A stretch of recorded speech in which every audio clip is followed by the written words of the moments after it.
India, a country of extremes like no other, of a staggering diversity, where ethnicity, culture, religion and language come together in a dazzling kaleidoscope of humanity.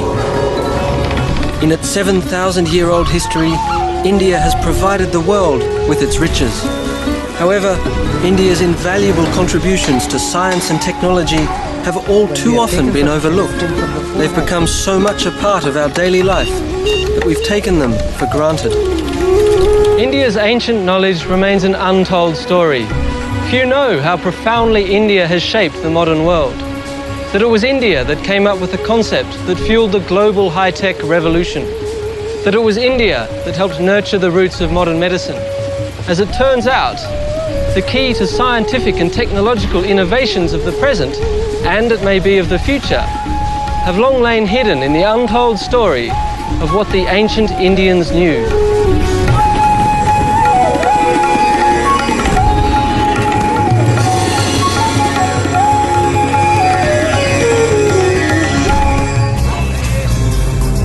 The colourful impressions in the ancient city of Delhi are almost overwhelming for someone coming from the West.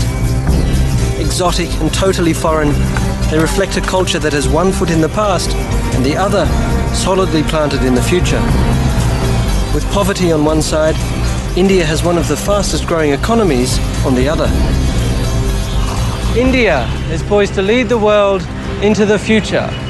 Just why is an important part of the untold story of India's scientific and technological contributions. Contributions that have been decisive in shaping the present.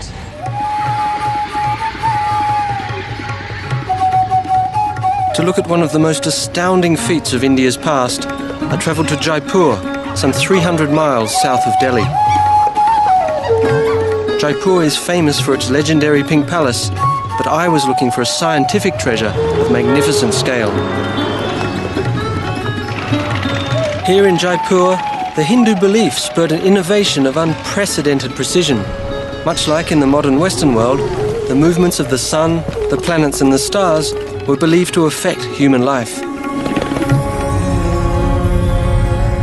In order to determine the most auspicious times for important events, like festivals or marriages, precision was crucial. Astrology, a pseudoscience claiming divination by the positions of the planets, the sun and the moon, gave rise to one of India's oldest and most important sciences, astronomy.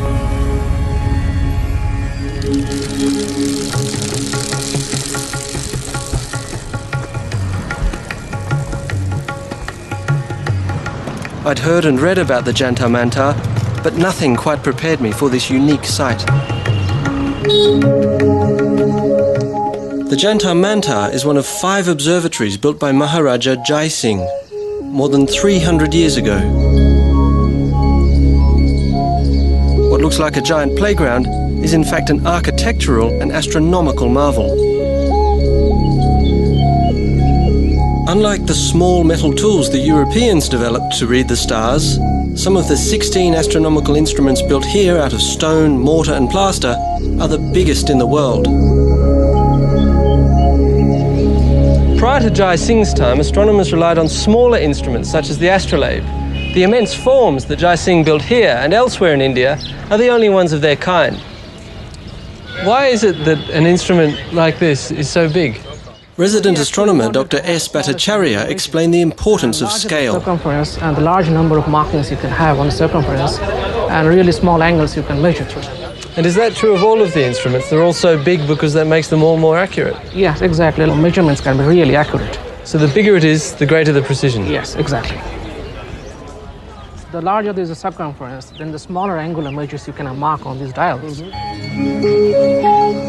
At Jantar Mantar, the ancients could track the movement and position of the celestial bodies with a higher level of accuracy than anyone before them. Believe it or not, the object behind me is a sundial. It's not one of those cute little circular ones you see. It is in fact the largest sundial in the world. This equinoctial sundial is called Samrat Yantra, which translates to supreme instrument. It is just under 75 feet high and Jai Singh's most important creation. And these steps run 164 feet along the gnomon, the structure that creates the angle of the sundial.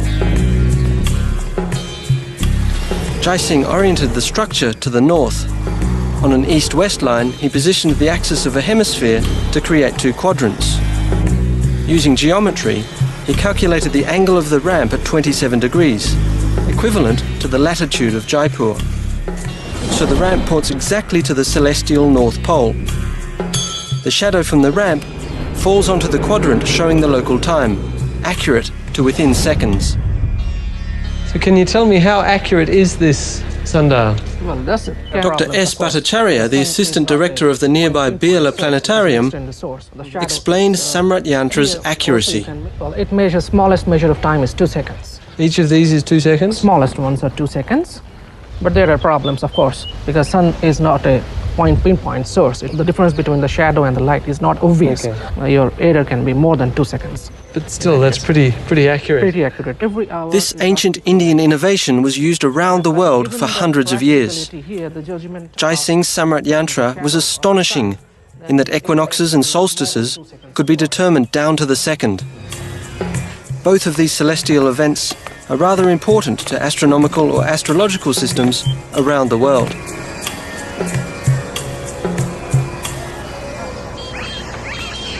But he didn't create something out of nothing. Jai Singh's designs capitalized on a dimension of science and technology with much older roots in India's history: mathematics. It all started with a dream. According to Hindu tradition, the world began from nothing when it was dreamed by Brahma, the creator god of India. Brahma's waking and sleeping pattern was believed to govern vast cycles of history. So vast indeed that a single Brahma day lasted 1 kalpa, that is 4.32 billion years. Almost the same time span modern geologists estimate to be the age of planet Earth.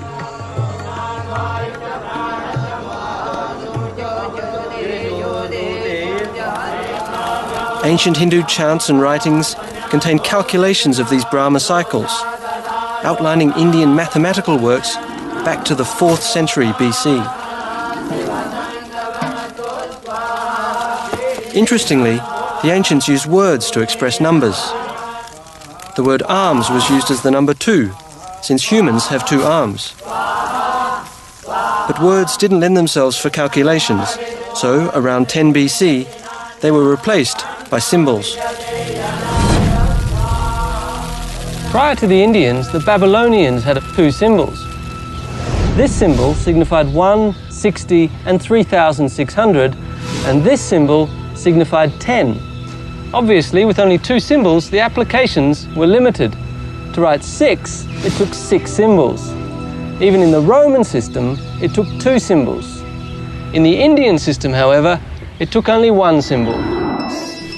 For more convenience and accuracy, the ancient Hindu language, Sanskrit, replaced word numbers with 9 single digits. It is the Indian system of 9 digits that we use today.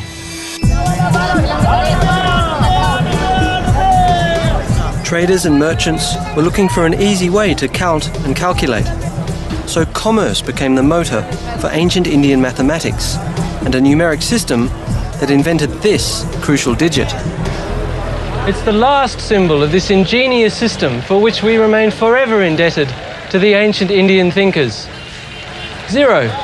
For them, the symbol stood for the Sanskrit word shunya, meaning nothing. But once the concept became a symbol, mathematical computation was born. Just like Brahma's dream, from nothing came everything.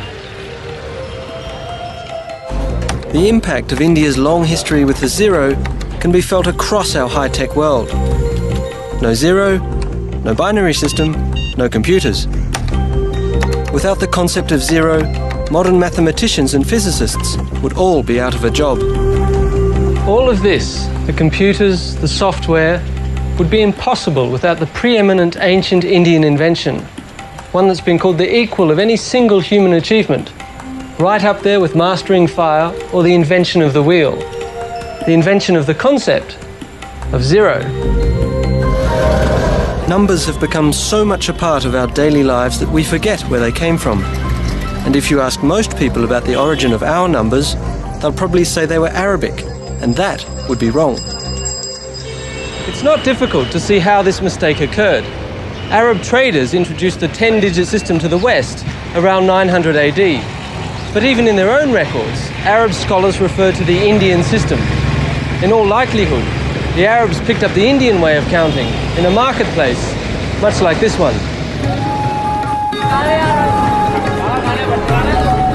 It was a time when knowledge was bartered and traded like a commodity, when merchants from China or Arabia travelled to India for treasures found nowhere else, like spices, gems, and a special metal with far-reaching impact.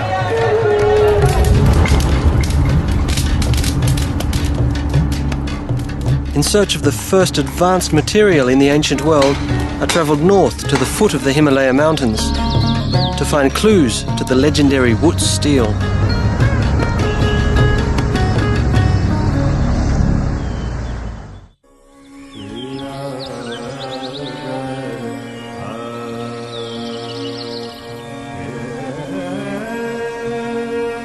From the dawn of their civilization, the Indians wisely utilized what the land provided, devising methods to shape nature to meet their needs.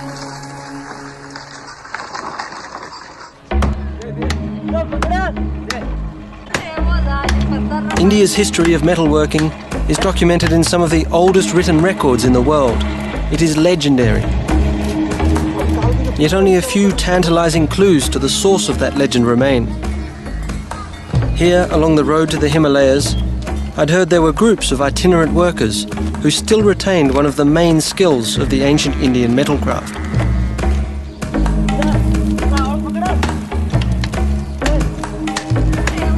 The Gadulia Lohars are blacksmiths whose smelting traditions reach back more than 3,000 years. Watching them hand-forge simple tools carried me back in time. I could easily imagine how the ancients smelted and forged their iron. Their methods seem to have changed very little. Iron ore from deposits across India was placed in a mud and brick furnace charged with charcoal. Bellows provided an air supply that brought the temperature up to 1100 degrees Celsius. The molten iron or bloom collected and cooled at the bottom. In order to make a tool or a weapon, the ancients reheated and hammered the bloom into shape, much like these lohars do with bars of scrap iron.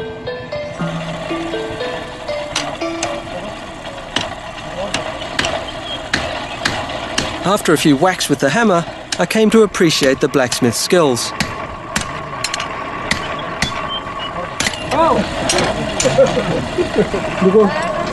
And what's more, I realized that while the ancestors of these lohars forged everyday tools that contributed to India's wealth, it wasn't sickles but swords that brought the world to India's shores.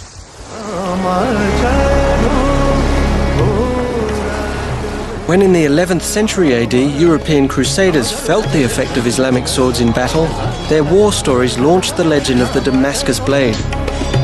One blow from the sword, they said, could cleave a European helmet without turning its edge, or slice just as easily through a floating silk scarf. Though the swords were forged in Damascus, the capital of modern Syria, the steel and the technology came from India.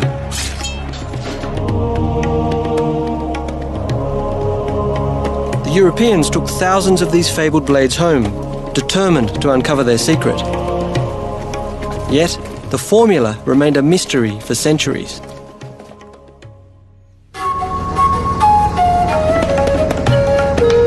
Besides smelting, I looked for another clue in my search for the fabled Wootz steel.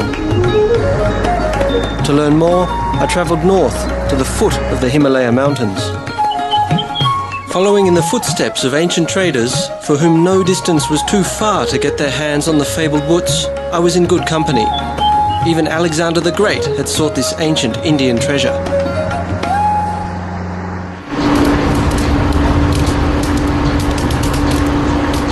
Today at Windlass Steel Company in the town of Dehradun, they're making replicas of the Damascus blade.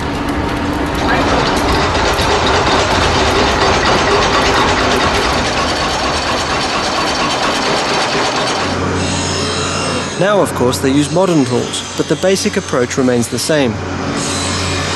Forging, shaping and polishing constitute the major steps in creating a blade. Still, the big question remains whether the modern replicas retain more than just the look of the legendary steel. One legend would have us believe that to give the sword its finishing touch, the metal was cooled by thrusting it through the body of a muscular slave, to have his strength flow into the sword. And that's not the only outrageous tale. Others believe that the strength of Damascene steel came from quenching the sword in the urine of a red-headed boy, or in a goat that had eaten ferns for 3 days, neither of which got them very far.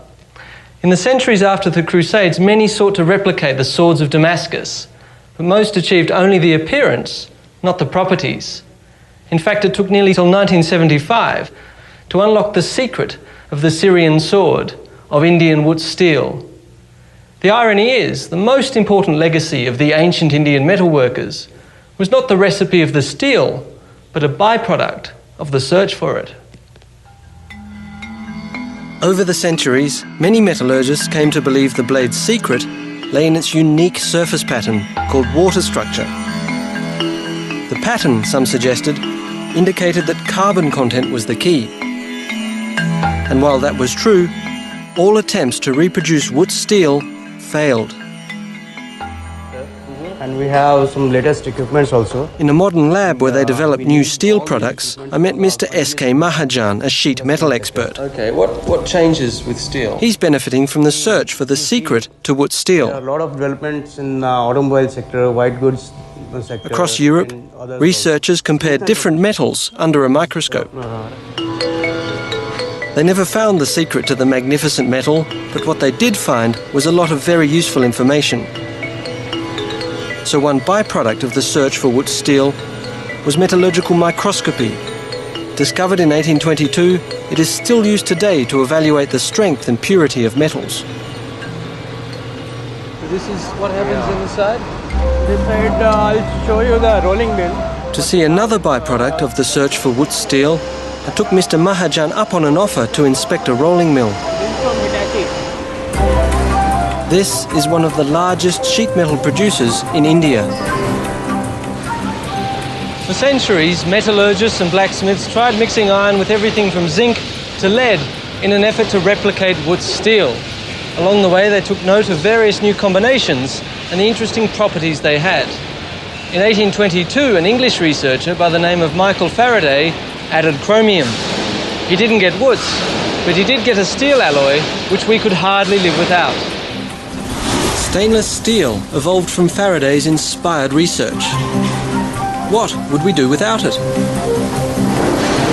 Using heat and pressure, the alloy steel sheets are processed to become appliances, automobiles, and other everyday tools and utensils.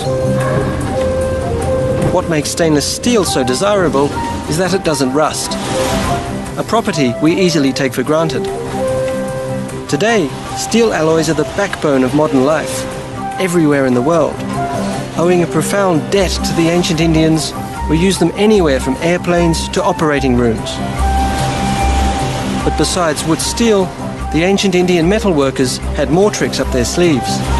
And to see some of their most monumental achievements, I travelled to the East Indian state of Orissa.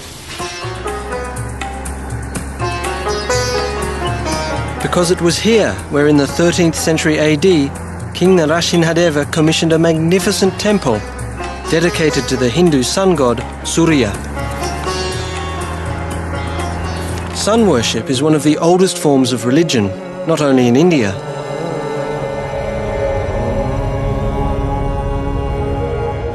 Konark Temple is the embodiment of Surya's daily ride across the sky. His chariot has 12 wheels, one for each month of the year. It's pulled by 7 horses, one for each day of the week.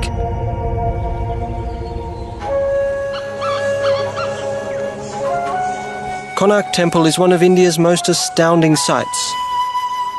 Though much of the original structure has decayed, I could see that the remains bear witness to the accomplishments of the ancient builders.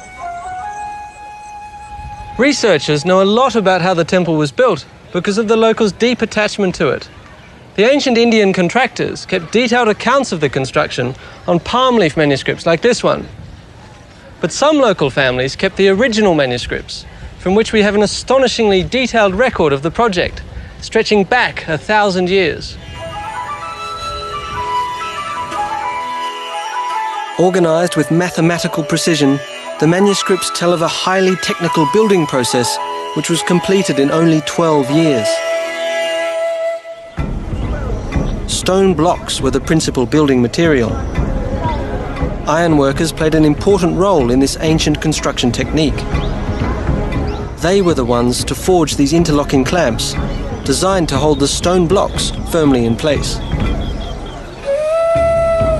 What is new in this temple is that its builders relied on the innovative powers of the ancient metal workers. Using the same basic technique of heating iron ingots and hammering them together, blacksmiths created beams up to 20 feet long and weighing over 5 tons.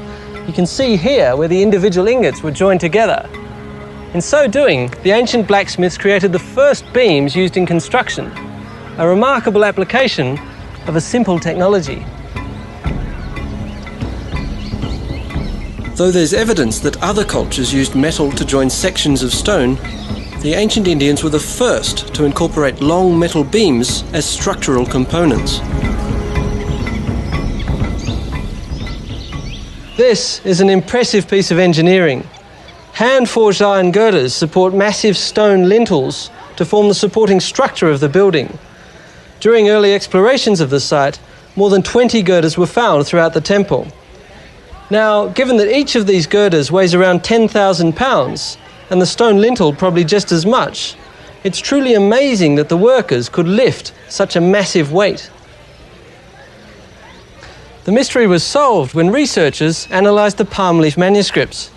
It seems the builders relied on an imaginative mechanism created by the blacksmiths and a local source of auxiliary power. Using hand-forged iron pulleys and ropes, the stone lintels were placed on wooden planks. Elephants were trained to step on these to raise the lintel pieces in the air, while a team of men pulled on the ropes to set them on the girders. Throughout the construction, elephants did the heavy work. From lifting to grading, they were not only the cranes but the bulldozers, levelling the building site before the foundation was laid. Their labour has made them immortal. When you think how important elephant power was to the temple builders, statues like this one make a lot of sense. The elephants deserve to be remembered for their contribution to one of the great monuments of ancient engineering and architecture.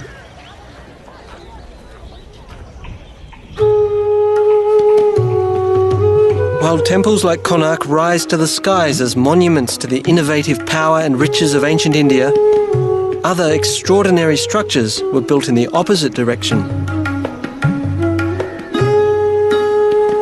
Underground water buildings like this one became the legacy of the ancient Indian craftsmen.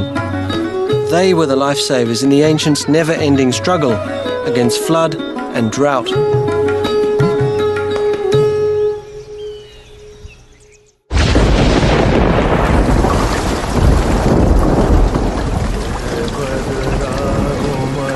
The monsoon's powerful rhythms have shaped life in India since earliest times.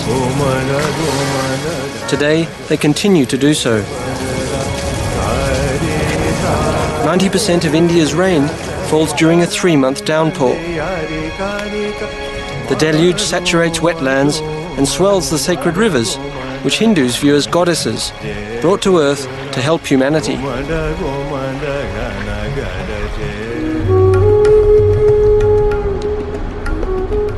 For those living in arid regions, the monsoon brings life. The need for water during the 9 dry months inspired the ancient Indians to develop a unique architecture. This is one of the most spectacular examples of ancient water harvesting structures. This step pond in northern India taps into a deep reservoir where it is believed sacred rivers mix. This stunning structure allows access to groundwater year-round. Its step architecture is one of India's most ingenious inventions, showcasing the expert skills of the ancient Indian stoneworkers. This style of architecture, which is unique to India, is called a water building. This particular one, the Chanbauli Step Pond, is the largest of its kind. Step architecture, which could be round or rectangular, was designed to meet both practical and spiritual needs in India's driest regions. Stone blocks became steps, facilitating the long walk down to the life-saving resource. And a long descent it was. The pond is over 5 stories down, and farther still when the water level drops during the dry months. With stone blocks, you could build square corners and curves and keep the layers level, regardless of the incline. Whereas temple architects used stone blocks to build upwards, creating vaults and chambers. Step wells and ponds were built in the reverse direction. But first, they had to find the water. A large tree was often the clue to the source. Near the tree, a rectangular well was dug to check the depth of the groundwater and confirm its purity. The well was widened into a rectangular pond, which was then lined with stone blocks. The step architecture kept the walls close together to reduce evaporation and ensure that the pond stayed cool. Allegedly, this was done with a special effect in mind. Indians have a long tradition of water cooling methods. Evidence indicates that evaporation was put to a novel purpose centuries ago. European accounts of the 19th century tell of rows of shallow pottery vessels containing water, which were covered with straw and exposed to a draft. The evaporation chilled the water and could even produce small quantities of ice. Let's see if it works.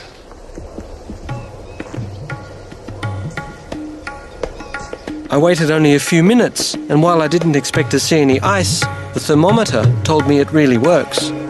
It's actually dropped by a few degrees. It seems like the ancients had an innovative way of making their lives a little more comfortable.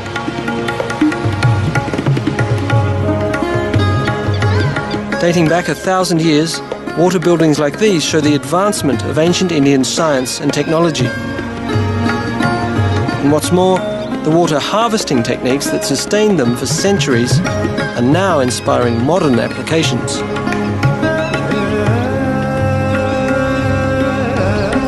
One project may just become a role model for others. Laparia is a small farming village some 2 hours' drive from Jaipur, in one of the driest regions of India. In a good year, the 3 monsoon months bring 12 to 35 inches of rain to Laparia, and that's usually enough to provide water for the people, their livestock and their crops all year round.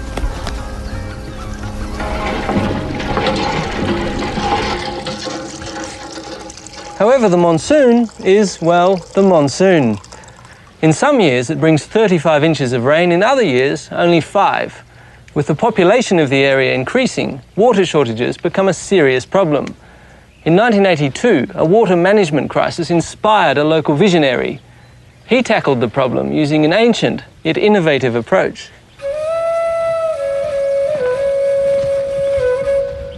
हम सब लोग इकट्ठे होकर के और सब लोगों ने मिलकर काम किया. Laxman Singh, a member of a prominent local family, has dedicated his life to reviving traditional rainwater harvesting methods in a parched and barren land.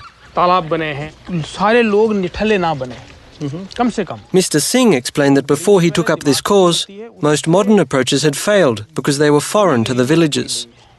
So मैं अपने गांव के प्रयासों में, So instead, he reminded them of their ancient wisdom. के प्रयासों में तब्दीली हो. The water methods used in the construction of step ponds and step wells inspired the Laparia squares. मेहनत करें चाहे नहीं करें, लेकिन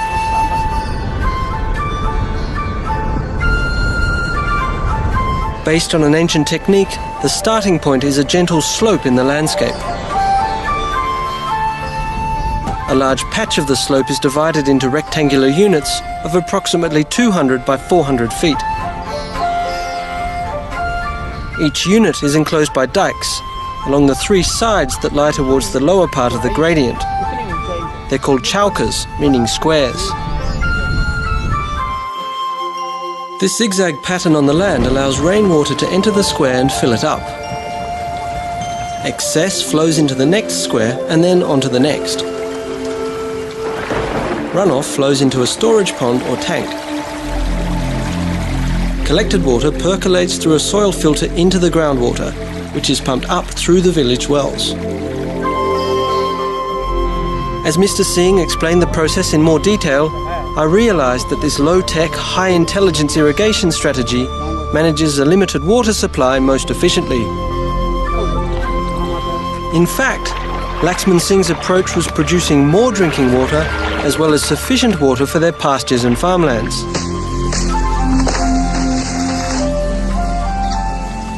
As it turned out, the ancient technology was very successful. Two figures indicate the success here. In 1982, the village's largest pond, in local parlance the flower tank, irrigated 50 acres. Now it irrigates 700. That's a 14-fold increase based on what the ancients knew. And what's more, the example set by Laparia can serve not only as a role model for India, but for other arid regions across the planet. Looking back in time, India's 5,000-year-old tradition with cotton has the subcontinent blooming and booming again. Nearly 200 years ago, it helped spark the Industrial Revolution. And today, this unrecognised contribution has India poised to regain its first place in the global textile market, providing the world with the fabric of our modern lifestyle.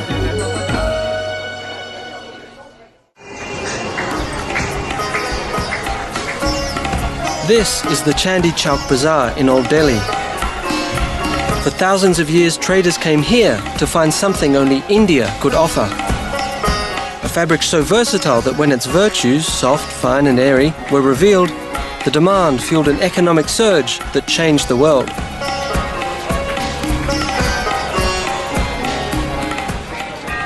I'm standing in a sea of a product that made India bloom and boom. Everything in this market is made of cotton.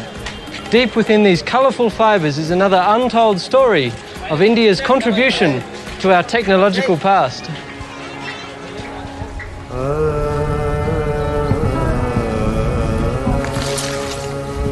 Cotton was first domesticated 5,000 years ago in the Indus Valley, a part of ancient India that is today located in western Pakistan.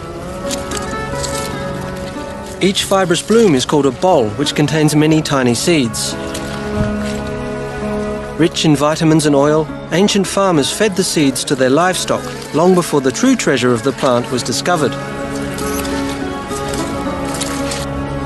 Called wool-bearing trees by the Greeks, cotton plants were traded across the ancient world, but few devised an efficient technology to mine their magic.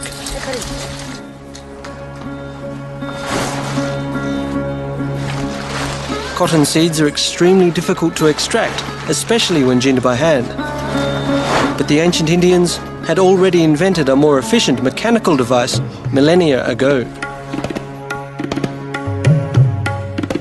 The churka uses two rollers, a mechanism similar to an antique clothes wringer, which pinches the cotton balls, pulling the fibres from the seeds.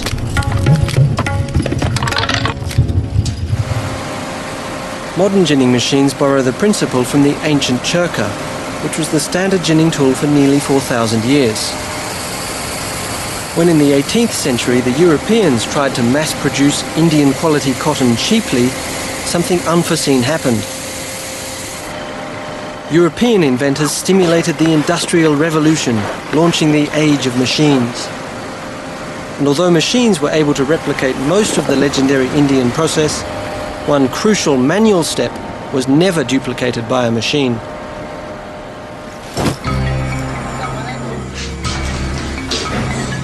Long ago, Indian craftsmen pioneered a tool that gave their cloth a unique quality. The origins of the spinning wheel are somewhat obscured, yet the earliest recorded appearance was in India. For millennia, thread was spun by hand and with simple spindles. Then, around 1,000 years ago, the spinning wheel was developed. It was a simple, yet enormously efficient technological leap. The wheel turns the spindle, which gently twists and collects the thread. The spinning wheel was so efficient that in skillful hands the normal daily output could be doubled, and yet the legendary quality was retained.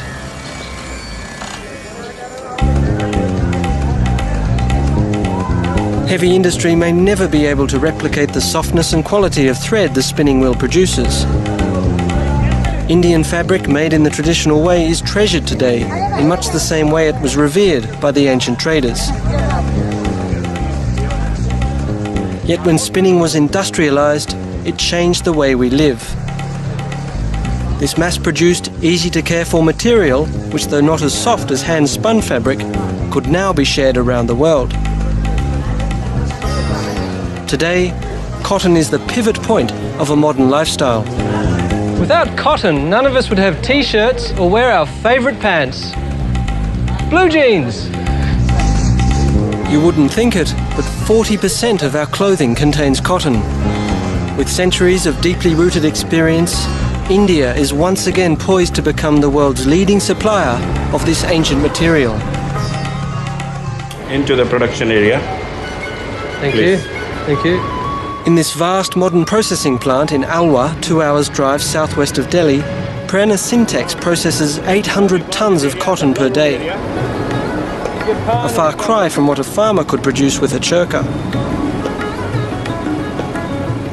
Here they spin some 10 million yards of thread a day, more than all the spinning wheels in India could have produced in a year.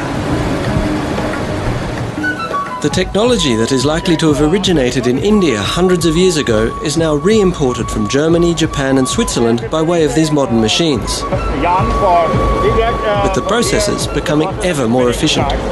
We have made the cotton ready.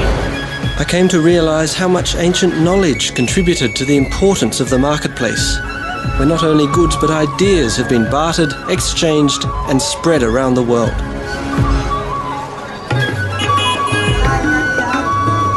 For thousands of years, merchants have come to buy, sell and trade here in the bazaars of India, returning home with Indian cotton goods, new ideas, perhaps ingots of raw wood steel, and of course the famed Indian spices so coveted around the world. Many of these spices have medicinal properties. In ancient times, most medicines came from plants. According to the ancient Indian physiological texts, the state of one's health can be attributed to one's eating habits. Science has shown that some plants have curative powers. Willow bark is the basic ingredient for aspirin. Spices like garlic are believed to boost the immune system and help with minor ailments. Drawing from these ancient prescriptions, herbal medicine has become big business not only in India, but worldwide. Native spices and herbs are mixed in a variety of combinations by more than 8,000 pharmacies. Global demand is difficult to calculate, but herbal products in India alone constitute $1 billion market.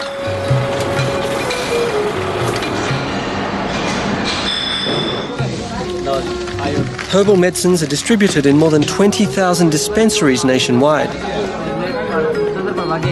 But the use of herbs and spices is only one step towards health in India's comprehensive medical philosophy.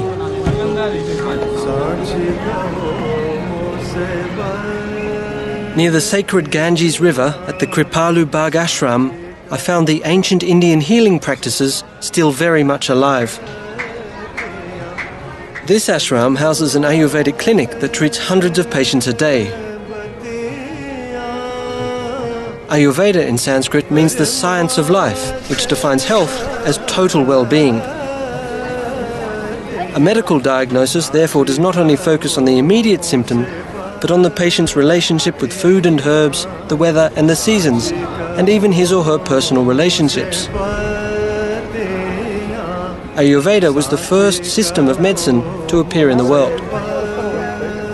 And finally, after 5,000 years, this holistic approach is now embraced in the West. ये है आपकी हृदय मुद्रा.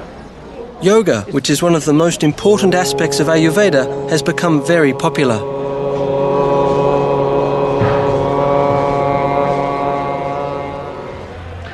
I'm here to learn what I can about Indian medicine. Since it all began with yoga, yoga is where I begin.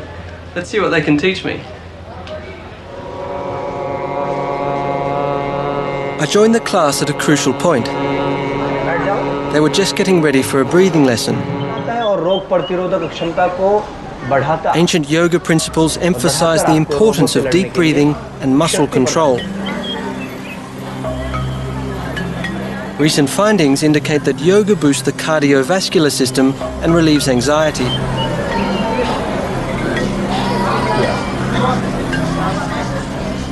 It seemed to work. The yogic breathing exercise, though a bit unusual, invigorated me immediately.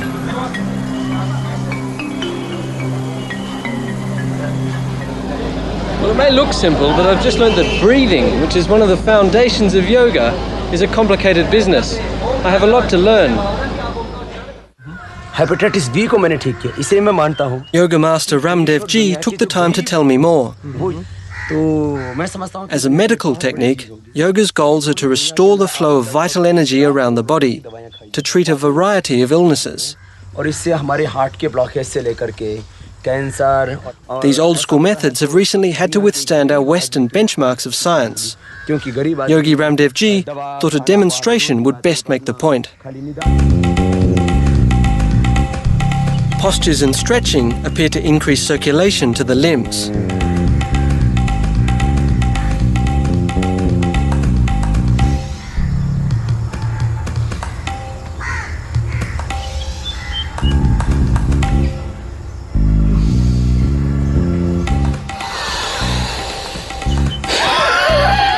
Deep breathing induces relaxation, and with practice you can gain control of muscles you never knew you had.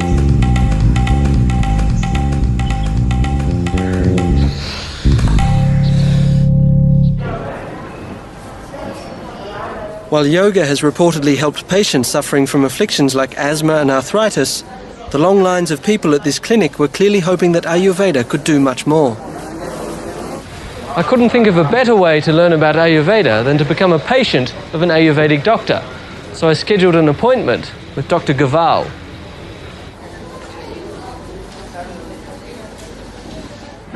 Hello, can I come in? Please. I have a prescription letter. Yes, please sit down. Thank you. I would like a checkup. Okay, I'd like a please. general From Ayurvedic where? checkup, please. From where? Australia. Okay, I tell you what's Ayurveda. Dr. Gaval explained that in Ayurveda it is all about your humours. विज्ञान है. Good health has to do with the balance of internal forces or doshas. एक तरीका सिखाता है हमें.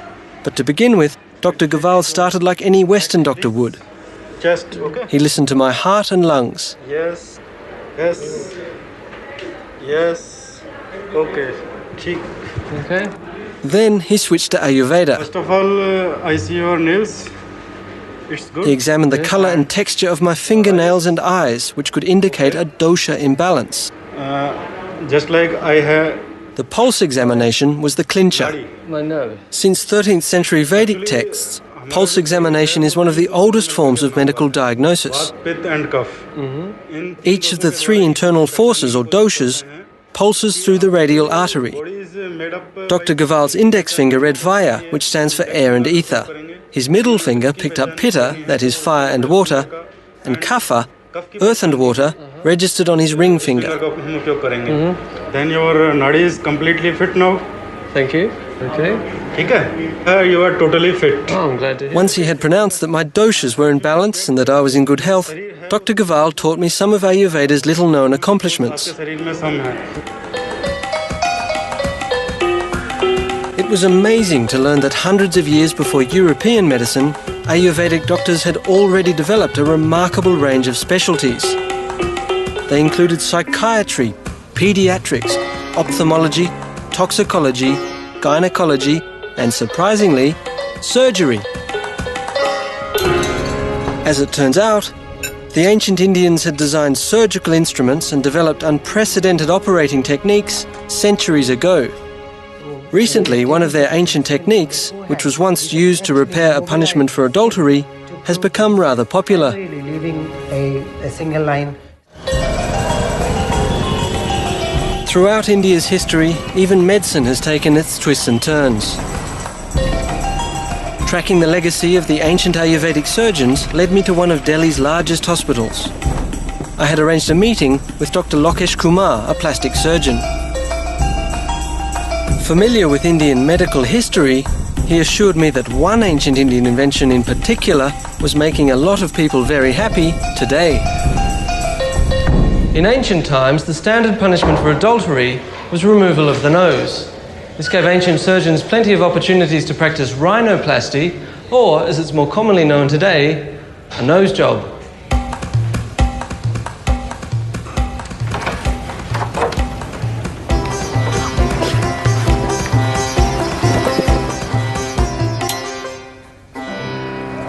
Now, Dr. Kumar, it's fair to say that Indian doctors have been doing what you do for a very long time. Well, this operation of rhinoplasty, it evolved in India. The earliest description, that is 600 BC, was the tissue taken from the cheek. Right. But the basic principle remains same. So what you're saying is that the practice you do today is exactly the same as the ancient practice?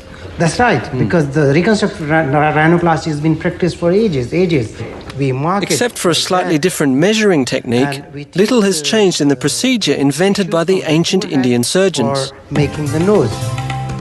A leaf was used to measure the area to be covered. A flap of skin was dissected from the cheek or the forehead and flipped over. One side remained attached to provide the blood supply. The flap was then sutured to scarified areas on the cheek. Wooden tubes were inserted to form the nostril. The essential technique of moving skin from one place to another is exactly the same as the ancient technique. Well, that's right. Why we take the tissue from the forehead is because the skin here is quite elastic.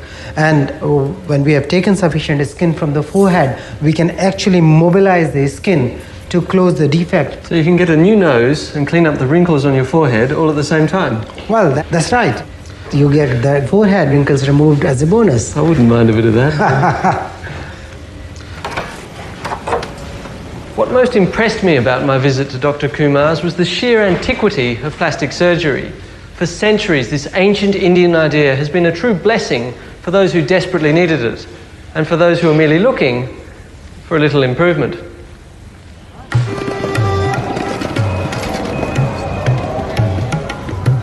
As I left the clinic and looked into the faces of modern India, I could not help but think what a debt we owe to this ancient culture.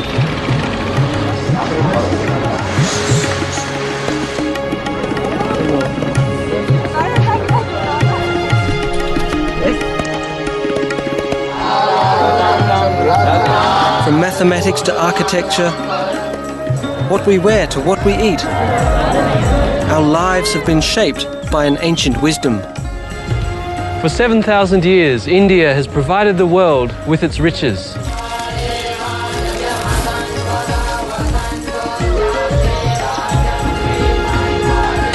India's contributions to science and technology may be obscured by time, but there is little doubt they provided the springboard for advances which shaped our world. Given India's track record, one thing seems certain: what the ancient Indians knew is worth rediscovering.